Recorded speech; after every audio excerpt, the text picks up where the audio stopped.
Hello everyone, Chief Canuck here, and I hope you guys enjoyed yesterday's Halo Infinite campaign reveal. It's time to break it down. We're going to be taking a look at the 8-minute demo as well as the 1-minute-ish campaign trailer video that they also uploaded. As always, links to everything I talk about and discuss will be also down below in the description. So first of all, I greatly appreciate those of you who have subscribed and support the channel. I really do, so thank you for subscribing and liking the videos so far. Secondly, this campaign demo is no way indicative of what the final product will look like. This build was made months ago, likely in anticipation for E3, maybe even before the pandemic canceled everything. We don't know exactly how far back, but obviously it's safe to assume this demo is old because that's how video game developers do things for these type of events like E3 or digital ones. They take a stable build, they make a demo off of it. While they're doing that, the team is still working on the game, so by the time we see that demo, it's from an older build and it's out of date. It's also worth noting that Halo Infinite will get a free ray tracing update sometime after launch. This was according to an interview with IGN, so that will also help with the lighting and looks for sure. But again, this is not 100% done. This is very much a demo. With that in mind, let's begin the breakdown.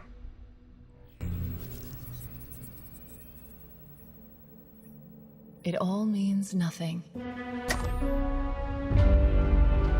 until you step inside.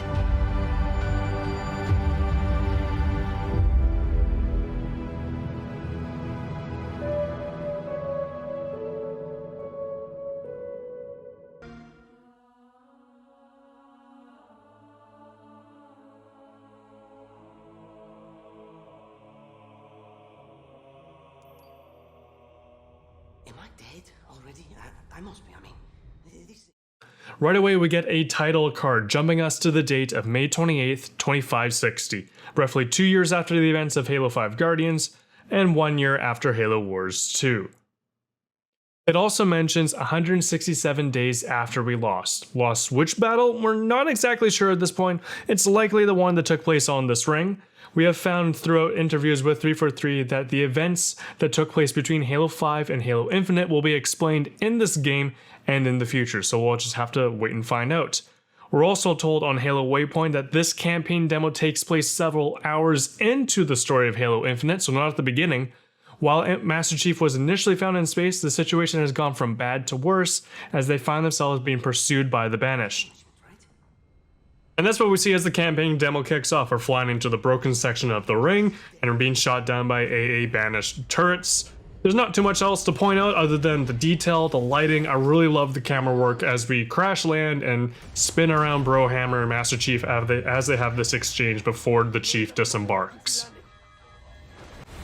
Hold on, Chief.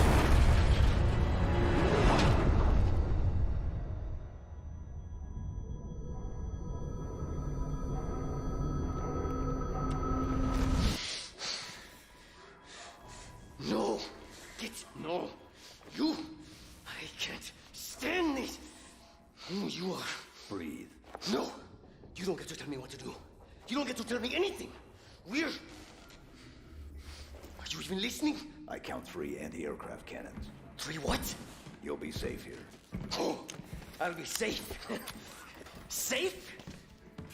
I haven't been safe since I found you. I found you, remember? You were out there on your own, and you'd still be out there if it wasn't for me. I thought I was going home. There won't be a home if we don't stop the Banished. You keep saying that. We're outgunned, outnumbered. I know I saw condors over there. I'm going to dig through them and find one with the working sleep space drive. And when you're done with this war, we'll get away from here. Far away. Wait here. Oh, please. Let me see what I can find. Cannons first. When I get back, we can look. Together. Okay, big guy.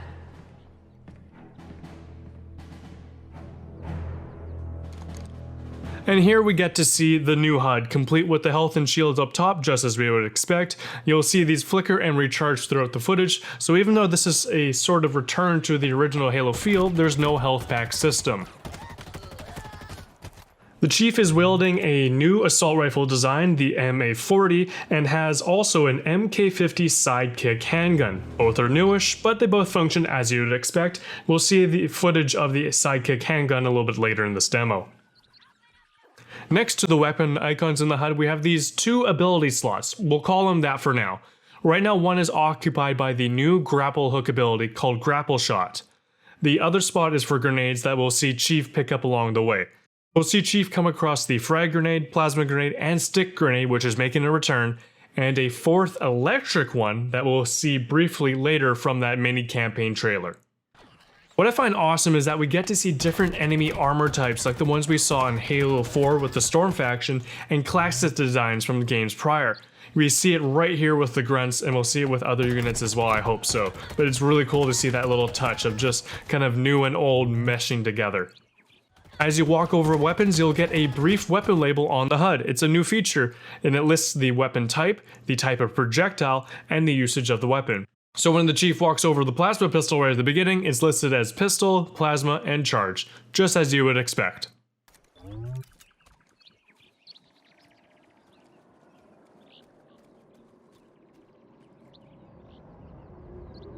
After we admire the banished Phantom dropship, we get confirmation that Halo Infinite has sprint as the Master Chief runs up to the Warthog. We don't know if it's limited or not, or if it's incorporated with the shields like Halo 5, we'll just have to wait and see. We will also see sliding and clambering making a return later in this demo. There's no signs of thrusters, ground pound, charge, or stabilize, but maybe that's for another demo, or maybe they've been cut. We don't know how much of this advanced movement that we're getting, but so far it looks like just the grapple, shot, slide, clamber, and sprint.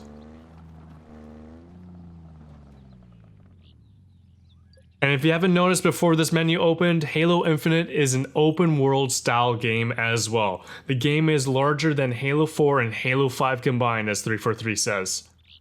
We only get to see the tactical map in this menu, and the demo doesn't visit the upgrades or database tabs. I'm very interested in the upgrade tab. According to IGN's interview, studio head Chris Lee said that there's a light upgrade system for Chief as he explores this ring. He'll be able to upgrade equipment items. So we'll have to wait and see exactly what these upgrades will entail and how many equipment items we'll find in Halo Infinite. And this menu features your standard zoom in, zoom out, view mission buttons, start a mission button, and an ability to set a waypoint as you would expect with an open world style game. On the map, we see a yellow icon for the current mission with 3 nearby red icons, objectives, representing the 3 AA guns that need to be destroyed. Each objective has extra icons next to them. One of them looks like a currency or XP, not entirely sure, although it's been reported that there is no real XP system in the campaign. We'll have to wait and find out. Next to that icon looks like a difficulty shield, so perhaps this demo is being played on normal difficulty. And next to that are 2 different symbols that maybe illustrate collectibles, as there's a total number next to them and it says like 0 out of 4. According to 343, the difficulty selector will be exactly the same as it was for previous Halos in the menu before starting a mission or campaign. So we'll still have, your easy, normal, heroic, legendary, and lasso from the sounds of it. When we look at the description of this particular mission, it says we're not leaving this island until we take out the banished AA cannons. So that looks like that may be 343's way of compartmentalizing different segments of this game, of this campaign. How are we going to traverse through these islands? I'm not entirely sure. We got portals. Do we have like pelicans? Are there going to be cutscenes? Are we going to be able to freely go back and forth between the broken segments of this ring as they're being called islands now? Not entirely sure. We will again have to wait and see.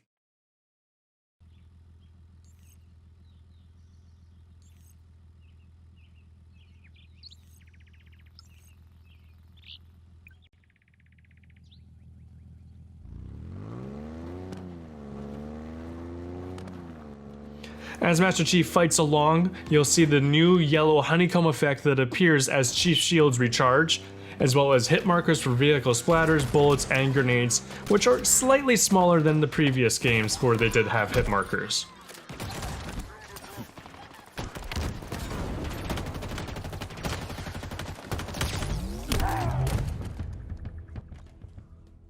The next new weapon we're introduced to is the VK-78 Commando. It's a tactical kinetic automatic rifle. This new weapon has a 20 round mag and packs quite a punch. I'm not sure where this weapon will fit in the meta compared to the battle rifle, which does exist, and we'll see that later in the other trailer briefly. With the VK78, we also get to see the ADS, the aim down sights, or the scope feature that ties into the HUD. It does obscure the peripheral view more so than it did in Halo 5. I'm not sure if it will have the ability to aim down sights or scope in with all weapons like we did in Halo 5. We will have to wait and see. As the Chief approaches the next encounter, we see the grenade type switch from 1 frag to 2 plasma grenades. So it looks like we'll be able to carry 2 of each grenade type, they're just not all shown in the HUD at the same time. Next, we get to see some Banished Brute drop pods, which I love how they ignite and self-destruct after they land. It's a really cool touch. Here we also come across another piece of equipment, a drop wall, very reminiscent of the deployable cover and bubble shield from Halo 3, especially after playing so much Halo 3 on PC lately. However, unlike those former pieces of equipment, this one allows you to shoot through it, but it deteriorates with damage, which is pretty cool. On HaloWaypoint, we're told that these new equipment items will also be available in multiplayer, but it is pickups on the map. Multiplayer details will be discussed soon at a later date, however. It is worth noting, Chief isn't swapping the grapple shot for the drop wall equipment. The prompt says pick up, so after it's deployed, the grapple shot comes back up and it's ready to use.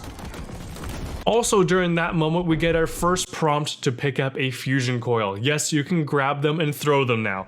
343 has been calling it the noob cube now, so it will no longer be called a fusion coil anymore. Everyone needs to call it the noob cube. All hail noob cube. I feel like that's going to be a t-shirt at some point.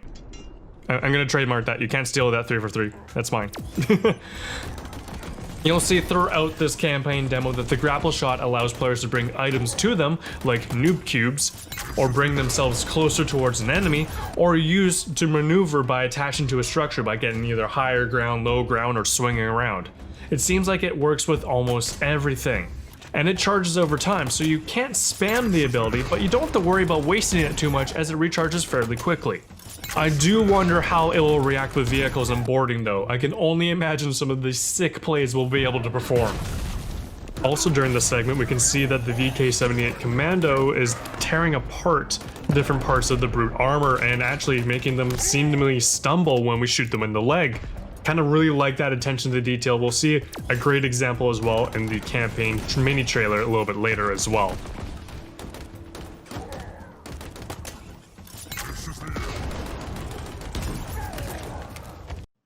The next new weapon we come across here is a banished weapon called the Ravager. It's a burst fire plasma launcher that does have bullet drop. It's like a weaker burst fire fuel rod cannon. It's worth noting at this point, while this was a demo and you can argue most parts were probably slightly scripted, we didn't encounter any typical quick time events, enclosed tunnels, or enclosed elevators to use to hide loading times. Everything seemed fluid, especially while riding this exterior lift while looking at the skybox. It looked amazing and super fluid, like no loading. We'll just have to wait and see if that's completely true throughout the game, but so far looks good.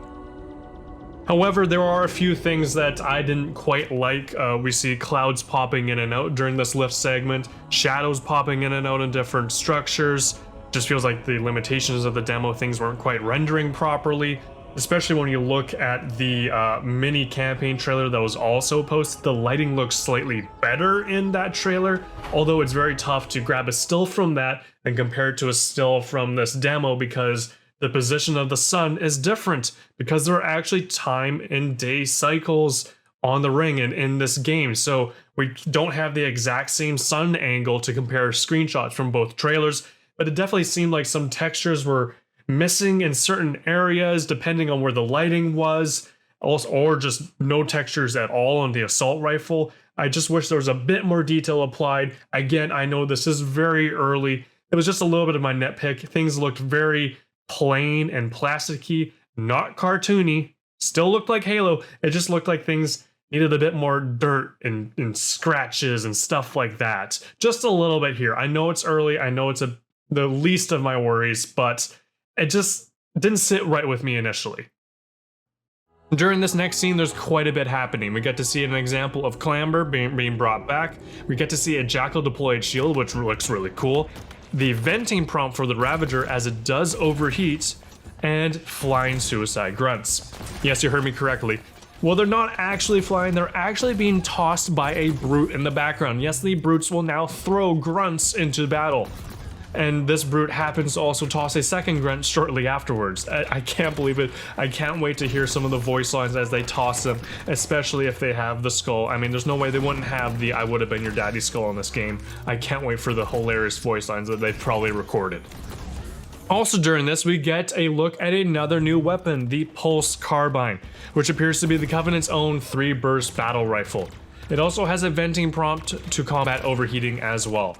I'm not sure if this will completely replace the regular carbine or not. It seems like throughout all this footage that we watched and the other campaign trailer, this is the only carbine the enemy is holding. 343 seem very careful to only show specific weapons in our hands, on the ground, and in the enemy hands as well.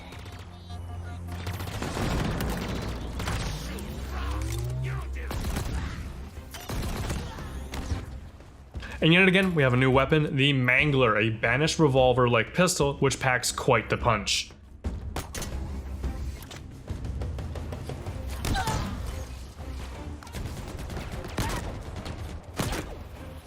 You may have also missed it initially, I know I did though, but right when the Chief picks up the Mangler, a yellow scan feature is deployed. Similar to ODST, it re-illustrates the surroundings and the waypoint for the objective, and also highlights noob cubes a little bit later on, so it's really cool to see this feature kind of brought back and continuing forward.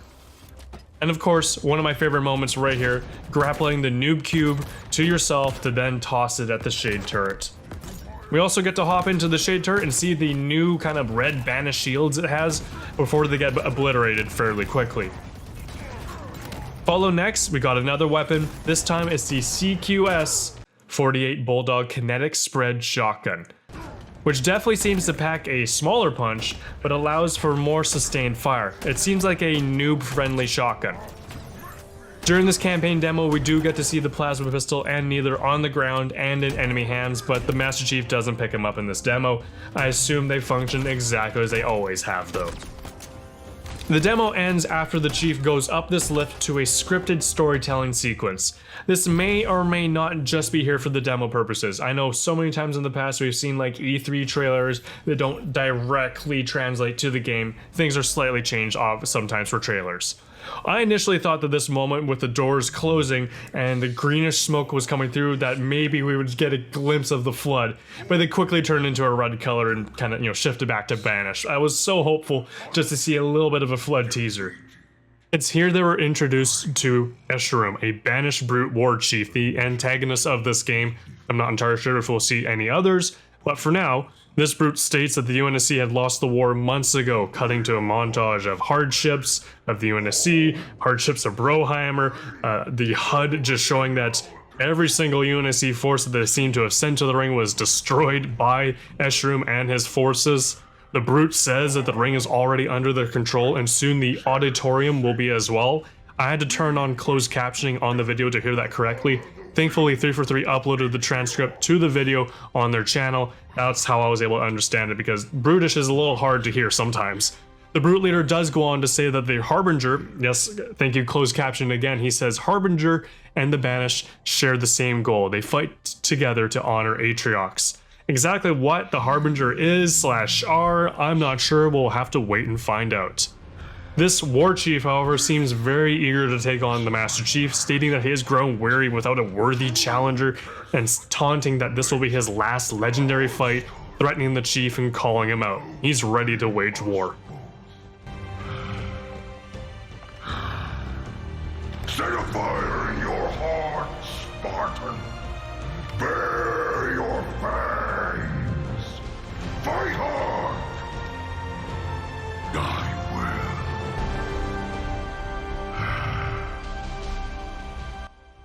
And that's it for the 8-minute campaign demo breakdown. Let's go on over to the short campaign trailer that was also uploaded. In it, we get to see brief footage, and I mean very brief footage, of the energy sword in action, more drop wall, Ravager, and pulse carbine footage. Again, I checked all the enemies, checked the floor. I didn't see any other weapons in play. They seemed very careful of what they were showing us this time around. As well, we did get to see in this trailer though a brand new electric grenade or equipment. We don't see the HUD at this time, so we don't know if it's a grenade or equipment. I think it isn't a grenade though, but it does seem very powerful because this item appears to arc and chain together multiple nearby enemies, stunning them at the very least. And then we finally get to the true beauty, the battle rifle. Yes, it's there.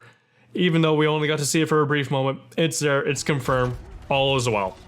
And that's it so far. In summary, we got to see like 5 new weapons: Ravager, Mangler, the CQS-48 Bulldog shotgun, the VK-78 Commando tactical rifle. Oh my goodness, these names are gonna need nicknames, shorter ones, and the Pulse carbine. And some returning weapons like the newly designed assault rifle, needler, energy sword, battle rifle, and plasma pistol. We have tentatively 4 grenade types: frag, plasma, stick, and a new electric one if it is indeed a grenade or a piece of equipment. We'll have to wait and find out. And we got to see 2 vehicles in use, the Warthog and the Shade turret. Well, 3 if you're counting the crashed Wasp in the box art. So let's go with 3. It's most likely a playable vehicle. It's in the artwork. It's got to be there. Now, considering the size of this game and just how many weapons we got in Halo 5 Sandbox over time, I think it's safe to say we'll probably have just barely scratched the surface when it comes to the weapons, vehicles, and equipment in Halo Infinite Sandbox. I can't wait to see what they come up with and what the Banished will introduce to the sandbox as well. Possibly bringing more things from Halo Wars 2 even. I just hope so. And that's it for the breakdown. Now let's shift back over to the HaloWaypoint blog post because they touch on flighting, because I know we all expect Halo Infinite flighting.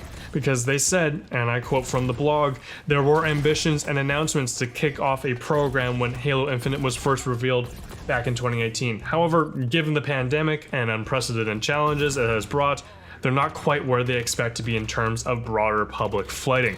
They have reassured us that they are working with the community right now, but just not in a broad scope.